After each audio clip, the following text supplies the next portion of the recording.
Alright guys, so I'm back again with another review for you guys today.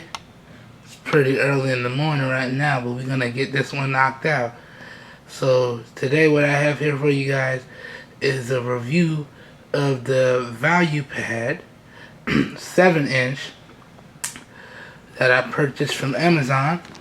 And real quick before we talk about the tablet itself, just want to go over the case that I purchased here, and then you can see it's faux leather and got a magnetic clasp, yep, and a kickstand, so you can use this in different styles. Kickstand it out like so,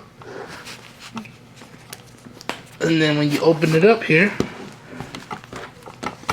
got the tablet itself, which I thought it was gonna fit, and it does fit, but there's some awkward spacing in there, but that's okay because it's still usable, and it's not gonna slide around unless you give it some force, so that's cool.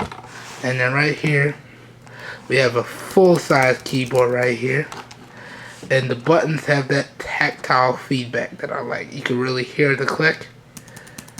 See?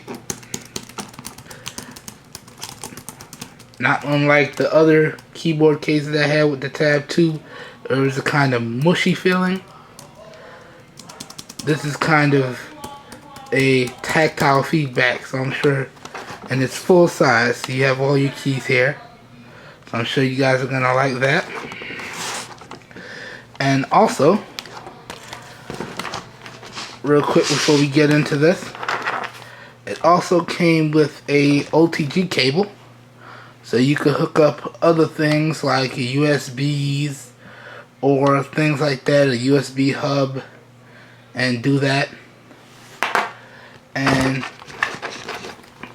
yeah, so let's get to it. Let me slide it out and we all get to it. Let me put this off to the side. So, okay, build quality wise, let's go. So, build quality wise, it's pretty sturdy. It's very glossy, but it's still got a good grip in the hand. So that's pretty good. One thing that I don't like about the build quality is that it clicks, and you can hear that. So, some awkward spacing in between the display, I'm sure. I'm not sure exactly what that is. But it is very clicky, and tends to heat up after you use it for a while. Yeah. Other than that, I'd say it's pretty good. So you have no physical buttons except for power, so everything's on screen.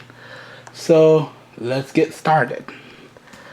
So display wise, you have a 7-inch, I believe it's IPS display. And real quickly, let me see how many things that is here. So let's just go through again. Alright, so yes, that's an IPS display, 7-inch IPS display. Let me just get this to zoom in so you can see it. Very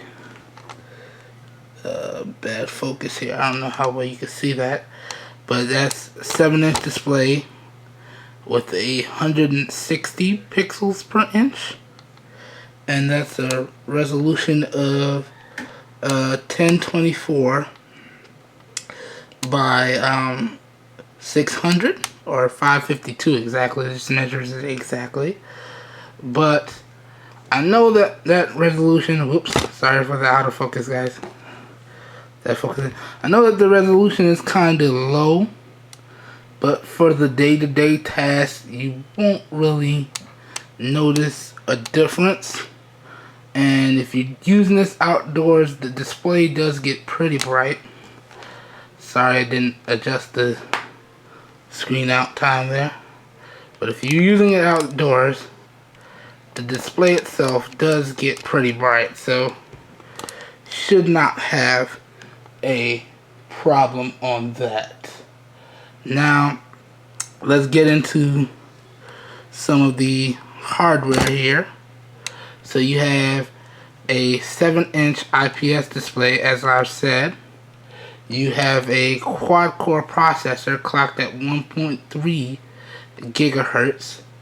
You have 1 gigabyte of RAM with 8 gigabytes of internal storage, but that's actually like close to 4 gigs or something like that. Let me go take a look at that real quick here, and then we'll go into apps. So yeah, out of that, you really don't get that much free space. Yeah, it's like a gig. But after I load up all the apps that I used to test and everything, as you can see, I don't really have that much left. Let me zoom it in tight so you guys can see. So yeah, you can see there's not that much left there. But if you're using it for just general tasks, and I do have an SD card in here, but something a little strange about the way they partitioned it, so it's actually picking up 2 external sources, and I can't figure out how to get my SD card as the main source, so that's a little awkward. Yep. Zoom that back out real quick, hold on. Alright. So let's talk about the software now. So you're running a vanilla experience of KitKat, as you can see here, 4.4.2. So not the latest, but the latest by regular company standards. And there goes the little Easter egg. There you go, so you can see it. And there it is, right there. Yeah. And you have all of your KitKat features. Let me jump into settings and show you guys real fast. And where's the setting? Right here. Alright, so you can set your home launcher. You can have multiple users. Alright. And you do have Cloud Print on this device. Yep. And down here across the bottom, you see that they have some custom things already in the software keys. So you have your volume up and down, because there's no physical volume buttons. You can take a screen recording. You could do screenshot, and then you have your regular Android buttons, your back, home, and recent apps. And the tablet itself does come rooted already, so you can install whatever apps you would like. And it does not come with a lot of stuff on it. It didn't come with any of the Google apps, not even YouTube. Had to go to the Play Store and install those myself. So it comes pretty bare bones, you guys, for you to do with as you please. Yeah, so yeah, that's it. That's pretty sweet. So I was like, I've never seen that before. I really get to install whatever I would like on here, no problems. Now, moving on, let's talk about some glitches and some crashes here. And overall, I must say, in the week and a half, a week or so that I really put it through its paces, I really didn't have any issues with it. None whatsoever. No real lag or anything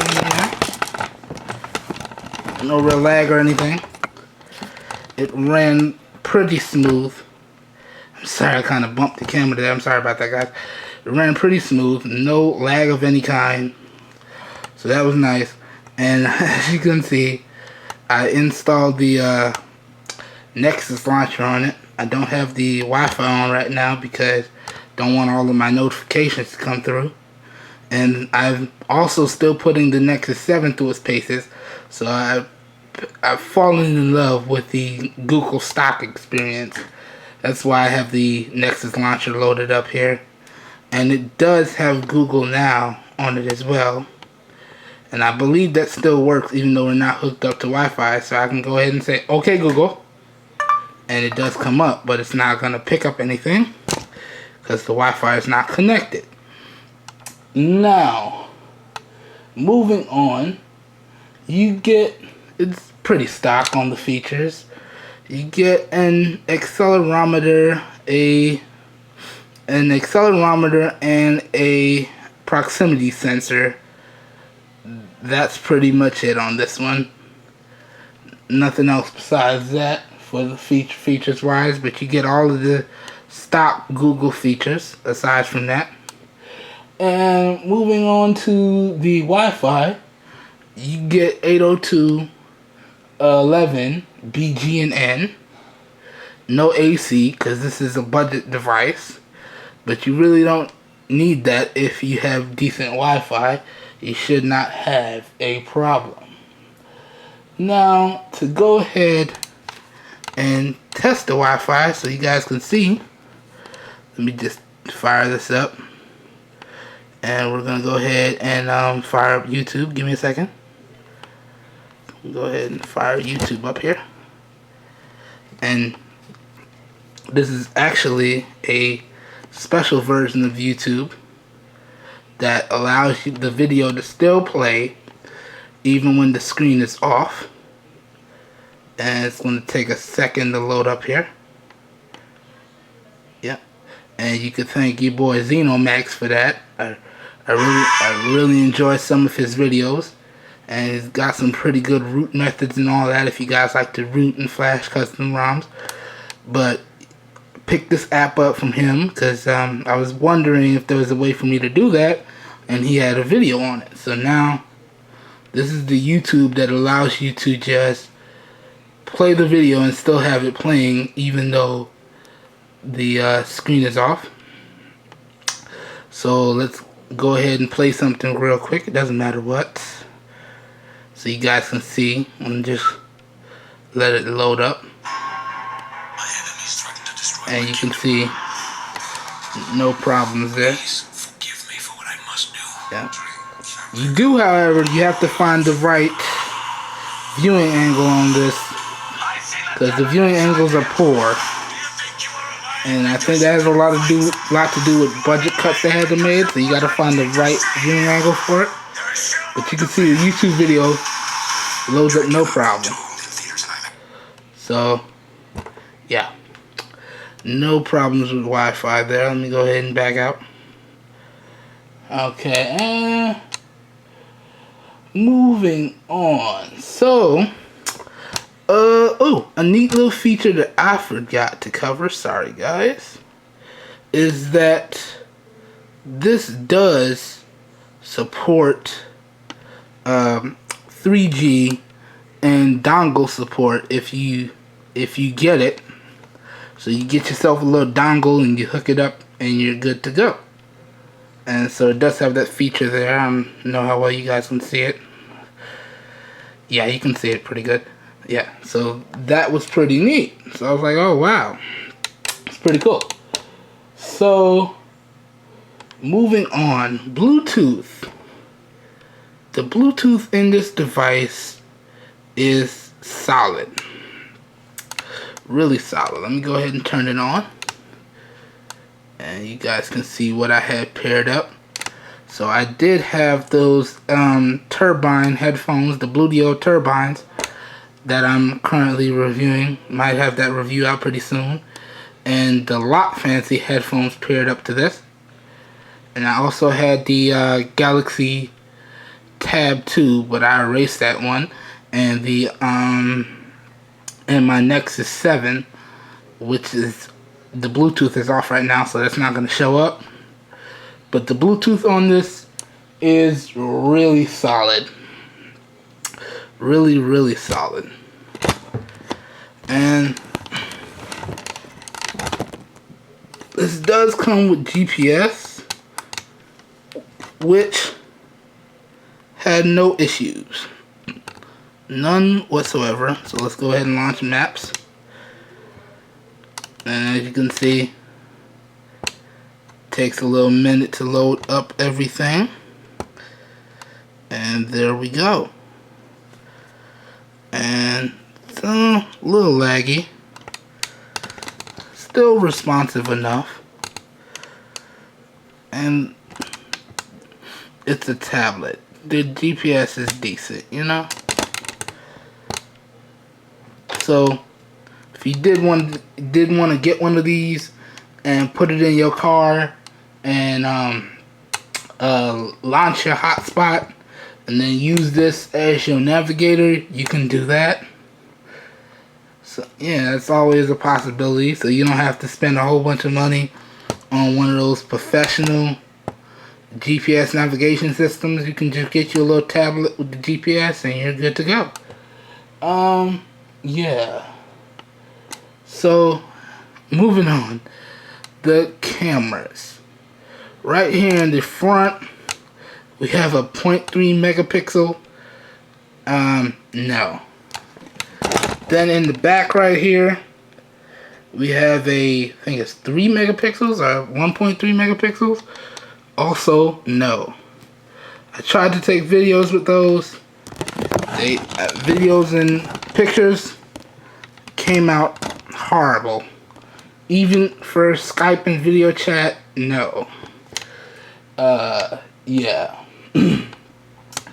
So, moving right along, let's get into the gaming test now. And I'm gonna go ahead and play a little Dead Trigger 2 for you guys. And let you see how that plays. Then we're gonna play a little bit of other stuff. But it's a little jittery once it starts, but once it gets going, it's fairly smooth after that. But yeah, let me just let it load up and we'll play a little bit. And I might cut in some music here so you guys don't have to listen to the whole bunch of dead noise there. Alright.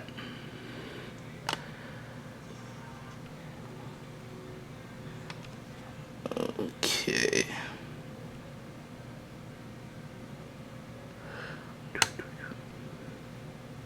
Sign in.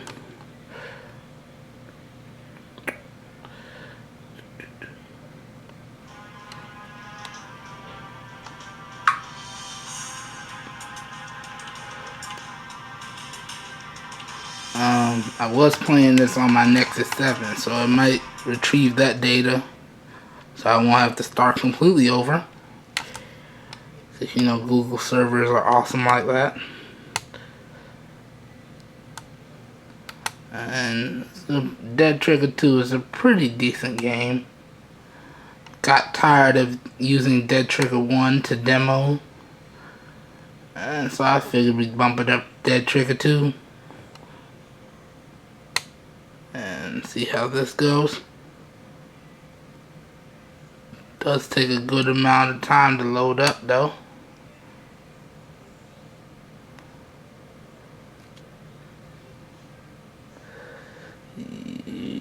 Yeah.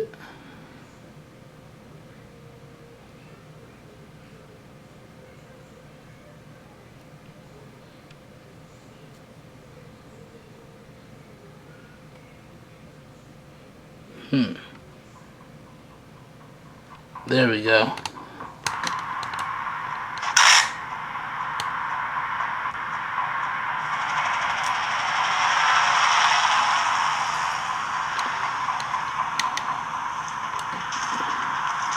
You can see it let's roll. renders pretty smoothly.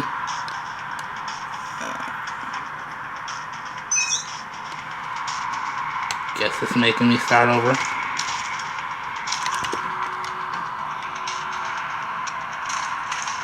Yeah. I didn't really want to start over. I wanted to pick up where I left off at. Okay. Probably won't play a whole lot of this then. Okay. Renders fairly smooth though. Having a little trouble controlling this behind the camera.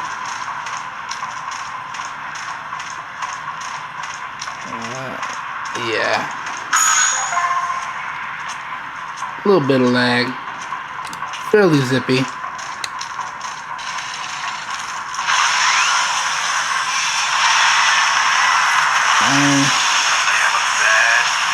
Yeah, I think I'm going to stop here because I don't want to have to go through the whole tutorial here. So we're going to go ahead and cut that a little short and move to the next game here. So let's do a little Fruit Ninja. While it loads up, let me get in the slicing mode here. I'm going to move a little quick. A lot of glare coming off. Gotta do something about the lighting in this room. Might have to readjust that. I don't know. Doesn't look too bad in the camera, but yeah.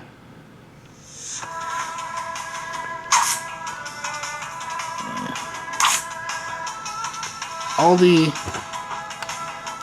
games are a little juddery when you start, but once you start playing, plays no problem. Kinda not sure what happened there. Let me close some of these apps, make it a little easier on our 1 gig of RAM. Yeah. Okay, let's let it load back up. Sorry about that, guys. So, as you see, it's fairly easy to overload the RAM on this thing. But as long as you're somewhat conscious of that, shouldn't have a problem.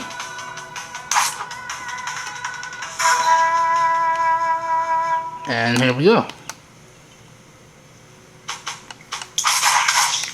Fairly responsive.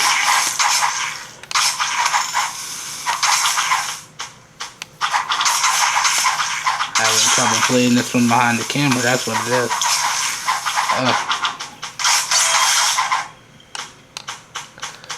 Oh no, I missed that.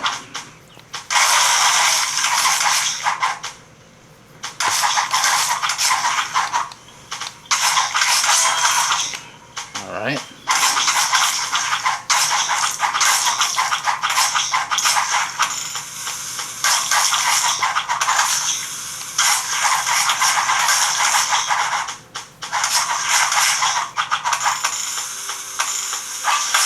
Oh, and I hit something, so let's go ahead and call it. Was trying to do an unmessed up game for you guys on that one. Didn't work out too well. And not gonna play all the games, but let's go ahead and play some Subway Surfer. But real quick, let me close this out so don't have enough internet with the RAM here. And yeah.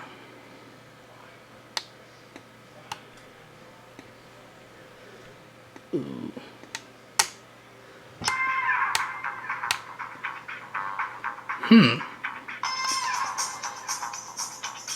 There we go. Not sure what that was. Was playing this before. Never had that pink hue there. But let's go ahead and play a little bit. Fairly responsive, a little jumpy.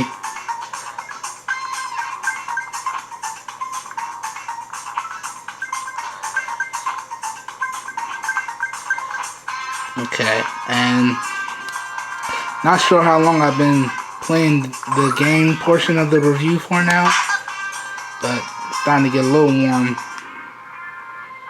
I think I've been doing for like 5 minutes or such. It's starting to get a little warm there.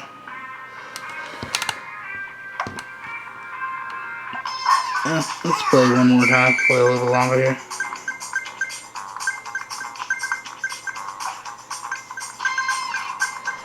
Alright, so as you can see, it's fairly responsive. So, let's go ahead and get out of here real quick. And, let's see. Whoops, need to stop bumping the camera, boy. That's what we need to do. There we go. Stop bumping the camera so much. There. Sorry about that. Alright, so that was the games. So moving on. So got into Google now. It's kind of swiped over. Sorry about that. Moving on, let's talk about some of the benchmarks here. And yeah, let's slide through. So you can see, let me zoom in. This is the ValuePad benchmark, and scored a 342, which is dead last. I mean, it's a budget tablet. It's not gonna score too well with some of these things. And for the multi-score, scored a 794, which isn't that far from, yeah, still dead last, yeah. And same thing with the web browsing experience, yeah. And for the quadrant, I don't know how well that's showing up on the camera. It scored a 3,067 overall. Okay. And then for N22 here, scored a 13,255, which is not bad at all. So decent for what you're going to be using it for, but not a benchmark giant here, but decent, because I think Google has become fairly adept at making their system run on the least amount of hardware possible and still getting a fairly smooth experience. So that's pretty good there. Battery wise, I believe we are running I think it's a 4,000 milliamp hour battery in here, and the battery life is decent. I mean, with heavy use, you get about 6 hours, and that's like playing games, checking YouTube, watching YouTube videos, Twitter, Facebook, you know, Instagram if you're into that sort of deal. Yeah, about 6 hours of heavy use. Moderate use, excuse me, sorry about that, where you kind of dial back on that a little bit. You get about 10 hours or such. And then with light use, where you're only checking your notifications, like you can see I have an Android Authority notification up there, and then some Subway Surfer stuff. When you're just doing that, you should get about a day. So it's not bad. It's not the best, but it's not bad. So wow, flew through that kind of quickly. Which brings us to the end, I would say. where we talk about the price. Now, price I paid for this, including the tablet, was, including the case, was about, I think the case was $11 and the tablet was like $78, like $80 after tax. So it was about $91. And that's pretty good for a fairly decent tablet that you can do just about everything that you need to do, and you're really not breaking the bank. That's pretty awesome. So, yeah, if you have like kids and you don't want to get them that heavy duty top of the line, you could pick up this. They'll be more than happy, I'm sure. And you won't be breaking the bank, and they can still do everything they need to do, and it's fairly stocked. And if you're not comfortable getting them a rooted tablet, you can set it up and then add another user and then set up those apps on there. And another neat feature that I forgot to cover here, sorry guys, is you have HDMI support. So let's say you want to watch a Netflix movie with the family, but you don't have like a smart TV or something like that, and you don't have like Chromecast or anything.